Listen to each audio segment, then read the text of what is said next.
ஸ்ரீ ஜெய் சாய்ராம். வணக்கம், நான் ஜெயந்தி. எப்படிமா இருக்கிறீங்க எல்லாரும்? என்னோட எபிசோட் இப்ப யாருமே பாக்குறது இல்ல போல இருக்கு, குறைவா இருக்குது வியூஸ். பாருங்கம்மா, பார்த்து லைக் பண்ணி ஷேர் பண்ணுங்கம்மா. நன்றிம்மா.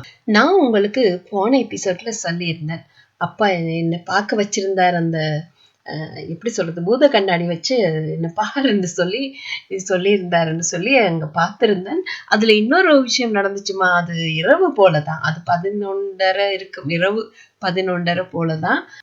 அப்பா என்ன தூங்க விடல, ஒரே கூப்பிட்டுட்டே இருந்தார். எனக்கு அந்த எப்படி சொல்ல, நான் என் மனசுல சொல்லுவேன் இல்லையா, ஓம் சாய்ராம் ஓம் சாய்ராம்னு அதே போயிட்டு இருக்குது. என்னாச்சுப்பா, எதுக்கு என்ன எழுப்புறீங்கன்னு சொல்லிட்டு விளக்கு குளிர வைக்கத்தான் அப்பா கூப்பிடுறாரோன்னு தான் நான் நினைச்சது. சில நேரங்கள்ல நான் விளக்கு அணைக்கிறது இல்லை. ஏன்னா விளக்கு ரொம்ப பிரகாசமா ஒளிர்ந்துட்டே இருக்குமா. அப்படி இருக்கிறப்போ என்னால அணைக்க முடியறது இல்லை. நான் வந்துட்டு அப்பா கிட்ட கேட்பேன், விளக்கு குளிர வைக்கவாப்பா, ஓமா இல்லையா சொல்லுங்கண்டு. அப்போ ஏதோ அப்பா சொல்லியிருக்காரு போல இருக்கு இல்லைன்னா, அதனால நான் விளக்கு குளிர வைக்கல, அப்படியே வச்சு விட்டுட்டு அப்பா பாத்துக்குங்கப்பான்னு சொல்லிட்டு தான் நான் போய் தூங்கி இருக்கிறேன். அப்பாவே அனுப்பிச்சிடுவார். அங்க சொல்லியிருக்கேன் உங்களுக்கு, எண்ணெய் இருக்காது, திரியும் எரிஞ்சிருக்காது, திரியும் அப்படியே இருக்கும். அப்போ அதுக்குதான் கூப்பிடுறாருன்னு நினைச்சு எழும்பி வந்து பார்த்தா அங்க என்ன இருந்துச்சு தெரியுமாமா. நான் அது போட்டோ எடுத்திருக்கிறேன். அதுல இருந்துச்சு, நான் போன முறை போட முடியல, அவசரத்துல நிப்பாட்டிட்டேன், ரொம்ப பிஸியா இருந்தேன், அதனாலதான். இப்போ அதுல போறேன்னு பாருங்க. அது என்னாச்சுன்னா, 11:30 போல போட்டோ எடுத்தப்போ கூட அந்த ஒளி, அந்த லட்சுமி அம்மா விளக்குல பாருங்க, அதுல பாபா அப்படியே அந்த உதகநடை வச்சிருந்த முகத்தோட இருக்கிறார். அந்த விளக்குல ஒரு வித்தியாசமா, அந்த எனக்கு பார்க்கும்போது அந்த விளக்குல 7 நம்பர் 7 மாதிரி தான் இருந்துச்சுதுமா. அப்போ என்ன இது அப்படின்னு சொல்லிட்டு மறுபடியும் அதை பாக்குறேன். ஒரு நிமிஷத்துலதான் அடுத்த போட்டோ எடுத்தேன், சரியா? அப்போ அந்த ஒரு சித்தர் மாதிரி இருந்தாருன்னு நான் உங்களுக்கு முன்னாடி சொல்லியிருந்தேன். பாபாவுக்கு முன்னாடி ஒளியில ஒரு சித்தர் மாதிரி இருந்தார். அவர் வாயில இருந்துதான் புகை போயிட்டு இருந்தது. நான் மயிலன்னு நினைச்சேன்னு சொல்லியிருந்தேன் உங்களுக்கு. அதுல அந்த மயில் மாதிரி இருந்த இடத்துல ஒரு பூ வந்த மாதிரி இருந்துச்சு. அப்ப பூ கேட்கிறாரோன்னு நினைச்சிட்டு தான் நான் அதை பார்த்தேன். அதுல பாருங்க, அந்த சித்தர் மாதிரி ஒருத்தர் இருந்தான்னு சொன்னேன் இல்லையா, அவரை காணல. இப்போ அதுல ஏதோ ஒன்று, இந்த பூவுக்கு மேல ஏதோ ஒன்று ஊத்துற மாதிரி, அந்த ஏதோ செய்யற மாதிரி அதுல இருக்குது பாருங்க. அப்படி இருந்துச்சு. அதுக்கப்புறம் அந்த இந்த ஒவ்வொரு செகண்ட் நிமிஷத்துக்கு அப்புறம் தான் அடுத்தடுத்த போட்டோ எடுத்திருந்தேன் பாருங்க. அதுல பார்த்ததும் எனக்கே அதிர்ச்சி ஆயிடுது. அது என்னன்னு பார்த்தா, அது அந்த பூவுக்கு மேலேயே ஒரு எழுத்து தெரியுது பாருங்க. அப்படியே அழகா தெரியுதுமா. அது என்ன தெரியுமா, நான் 7 தான் நினைச்சேன், நம்பர் 7 தான் அப்பா என்னமோ காட்டுறாருன்னு நினைச்சேன். ஆனா அதுக்கு மேல ஜே போட்டிருந்துச்சு. அத பார்த்ததும் எனக்கு அப்போ புரியல, இப்போ புரியுதுமா. ஜேங்கிறது என்னோட மகன் பேருக்கு முன்னாடி வரும். அது பார்த்ததும் எனக்கு இப்போ ரொம்ப என்னென்னமோலாம் அப்பா சொல்லியிருக்கார். நான் அது இதா எடுக்கல. அப்பா அதுல ஜே என்று சொல்லி அதுல போட்டிருக்காரு பாருங்க. அந்த எழுத்து எப்படி இருக்கு தெரியுமா, அந்த பூவுக்கு மேல அப்படியே அச்சடிச்சு, அப்படியே அந்த எப்படி ஐசிங் கேக்ல வைப்போம் இல்லையா, பேர் அப்படி வைக்கிற மாதிரி அப்படி அழகா இருந்துச்சுமா. அப்படி நேரா நிமித்தி வைப்போம் இல்லையா, அதே மாதிரி இருந்துச்சு பாருங்க. நீங்கள் அதுல என்ன மாதிரி அப்படி எவ்வளவு அழகா இருக்குன்னு பாருங்க. இப்படி காட்டியிருந்தார் பாபா. எதுக்குன்னு எனக்கு அப்போ புரியல, இப்போ புரியுதுமா. என் மகனை பத்தி தான், என் மகனுக்கு தான் என்னமோ கர்ம வினைய போக்கி இருக்காருங்கிறத நான் நினைக்குண்டு அப்பாக்கு நன்றி சொல்லிட்டு இருந்தேன் இல்லையா. அப்பா சொல்றார், என்னோட மகனுக்கு, எனக்கும் ஜெய் தான் வரும் முன்னாடி, ஆனா அவர் என்னோட மகனு தான் அதுல சொல்லி இருந்தாரு. என்னன்னு சொன்னா, அதுல பாத்தீங்கன்னா அந்த ஒரு நிமிஷத்துல எடுத்த போட்டோ, அடுத்த போட்டோ எப்படி உருவம் மாறி இருக்குன்னு சொல்லி, அப்படி உருவமே மாறிடுச்சுமா. ஒரு அந்த பூவும் இல்ல, இதுவும் இல்ல. அதுல பாருங்க என்ன மாதிரி ஒரு உருவம் இருக்குன்னு சொன்னா, ஒரு சித்தர் மாதிரி இருக்கிறார். அதுல ஒரு கை, இடது கையால ஆசீர்வாதம் தந்துட்டு இருக்கார். மத்த கையால, வலது கையில ஒரு ஒளி வெளிச்சம் மாதிரி வச்சிருக்கார், தெரியுது பாருங்க. அதுல அவர் 2 கைகளுக்கும் நடுவுல ஒரு குழந்தையோட முகம் தெரியுது உங்களுக்கு. வடிவா பாத்தீங்கன்னா அப்படியே தெரியும். என்னமோ சொல்லிட்டு இருக்கார் மாதிரி இருக்குது. வாய் கூட அவ திறந்தபடிதான் இருக்குது. ஏதோ சொல்ற மாதிரி இருக்குது. மூக்கால வந்து ஏதோ ஒளி மாதிரி புகை ஏதோ போயிட்டு இருக்குது. இப்போ இது என்ன, இது யாரு? இவரோட முகத்தை பார்த்தா சரியா ஒரு ஐயர் ஐயர் மாதிரி இருக்கிறார். குங்கும பொட்டு கூட வச்சிருக்காருமா, திருநூற்றுக்குறி குங்கும பொட்டெல்லாம் தெரியுது.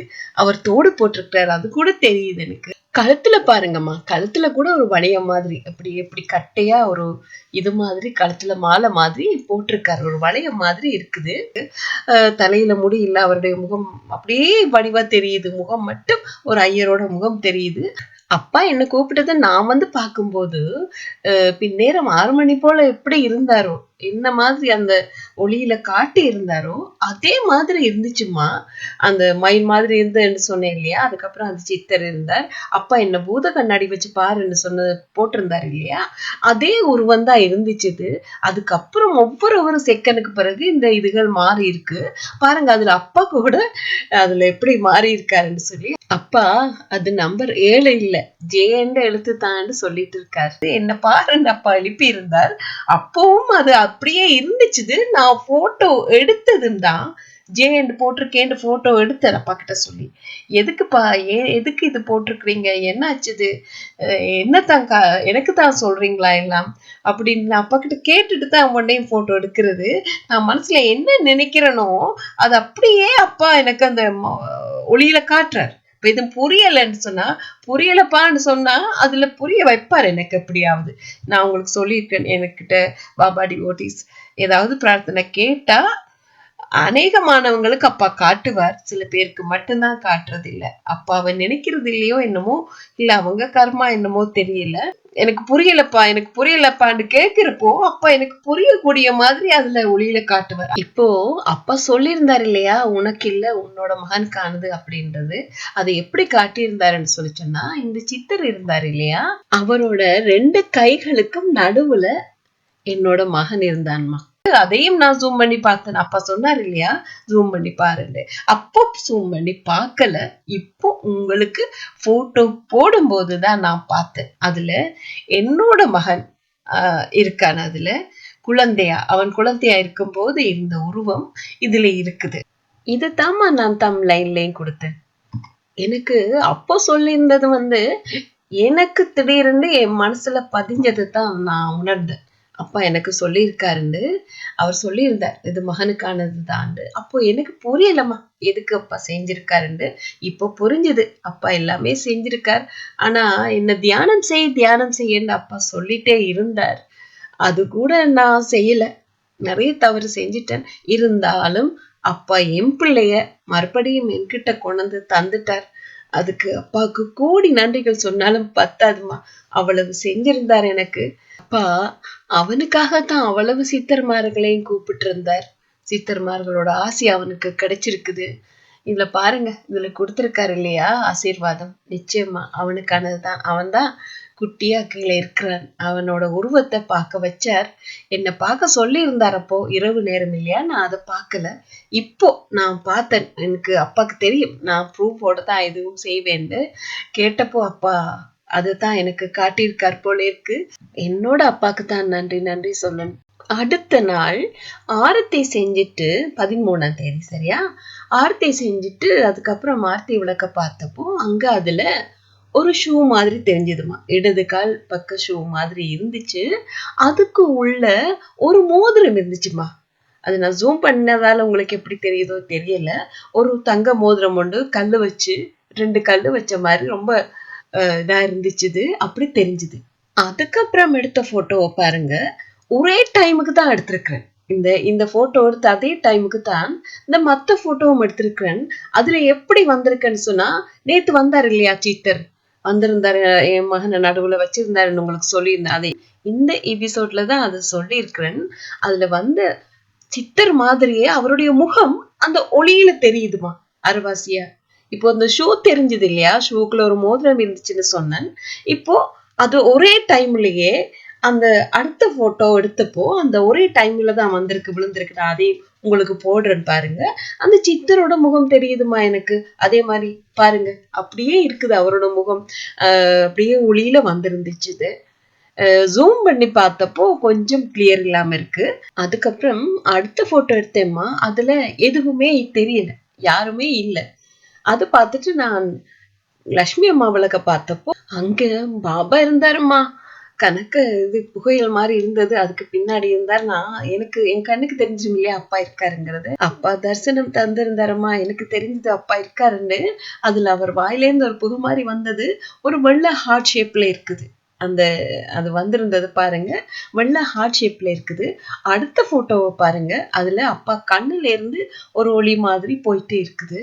அப்பா பார்த்துட்டு இருக்கார், அப்பா தான் எதுவும் செஞ்சுட்டு இருக்காருன்னு எனக்கு புரிஞ்சுது. அப்பா வந்ததுக்கு அப்புறம் தான் எல்லாமே எனக்கு புரிய வைக்கிறார். அப்பாவுக்கு மேல பாருங்க வைரவர் இருக்கார், அப்பாவுக்கு கீழ்பக்கமா காத்தவராயரும் வந்திருந்தார்.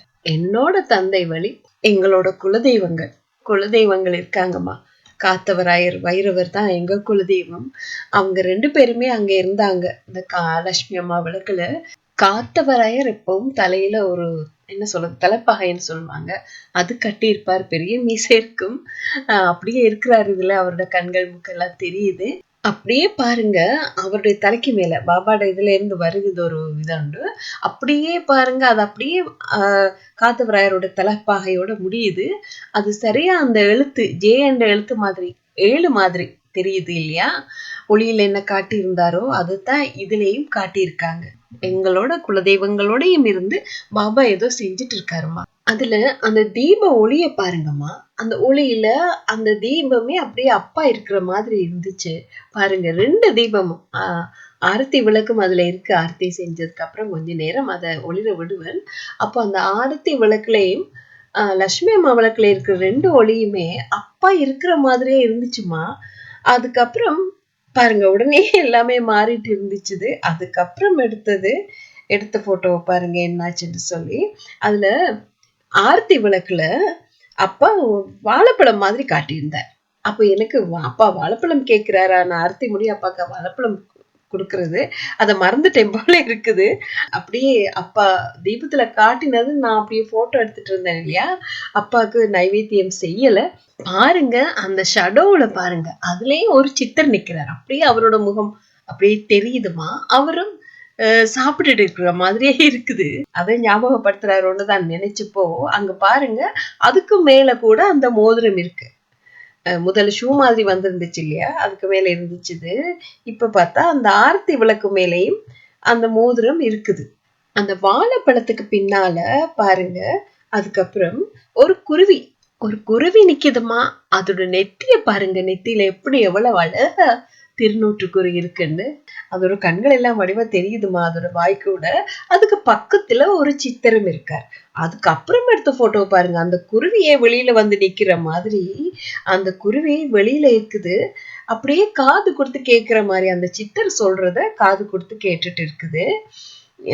அது பாருங்க, அது ஒரு இதுல நிக்கிறது கூட தெரியுது எனக்கு அப்படியே.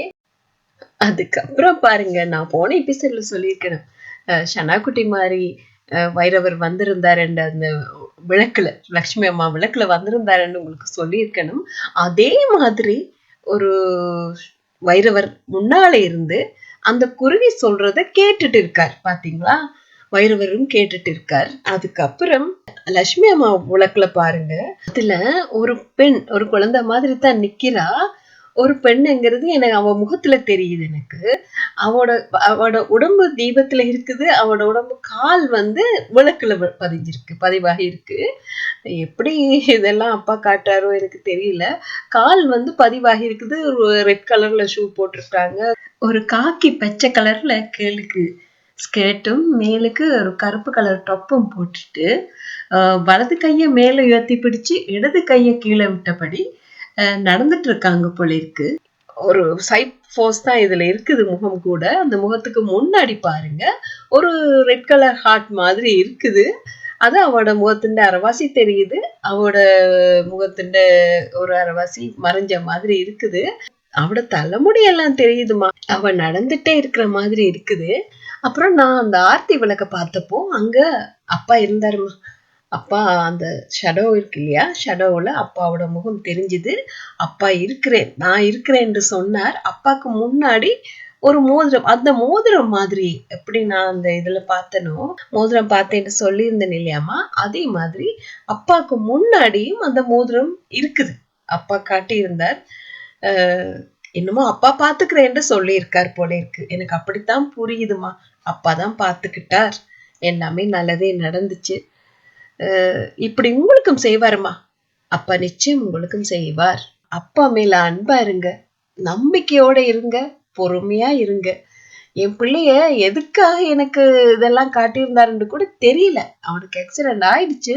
ஆனாலும் என் பிள்ளைய மறுபடியும் என்கிட்ட தந்தார் இல்லையா, அதுதான் அப்பா. நிச்சயமா எல்லாருக்கும் எங்களுக்கு தெரியாது இல்லையா, என்னென்ன நாங்க செஞ்சிருக்கோம், என்னென்ன நடக்க போகுதுங்கிறது எங்களுக்கு தெரியாது. அப்போ கடவுள்மார்களுக்கு தான் தெரியும், குருமார்களுக்கு தான் தெரியும். அவங்க ஞான கண்ணால பாப்பாங்கன்னு சொல்லுவாங்க. அதுதான் அப்பா எல்லாமே தெரிஞ்சதுனாலதான் எனக்கு எத்தனையோ தடவை வந்து எனக்கு சொல்ல வச்சிருக்கார், புரிய வைக்கிறதுக்காக எவ்வளவோ செஞ்சிருக்கார். நான் புரிஞ்சுக்கல. தியானம் செய்யன்னு நான் உங்களுக்கு சொல்லியிருந்தேன் துவக்கத்துல கூட, ரொம்ப இதா இருந்தேன், என்ன தியானம் செய்ய வச்சிருந்தார். அதுக்கப்புறம் நான் சொல்லியிருந்தேன் இதுக்காக அது நான் செய்யலைங்கிறது. செய்யாம விட்டதுனால எவ்வளவு பெரிய தவறு நடந்திருக்கு. ஆனாலும் அப்பா என் மேல இருந்த அன்பை காட்டியிருந்தார். என் பிள்ளைய நல்லபடியா என் கையில கொடுத்துட்டாரு இல்லையா, அதுக்கு கோடி நன்றிகள் சொன்னாலும் பத்தாதுமா.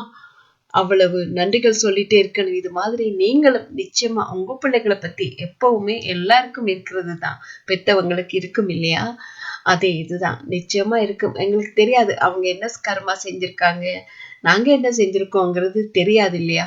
அதை எங்களை கைட் பண்ணுங்க, எங்களை வழி நடத்துங்கன்னு அப்பா கிட்ட ஒப்படைச்சிடுங்க, எல்லாம் நல்லதே நடக்குமா.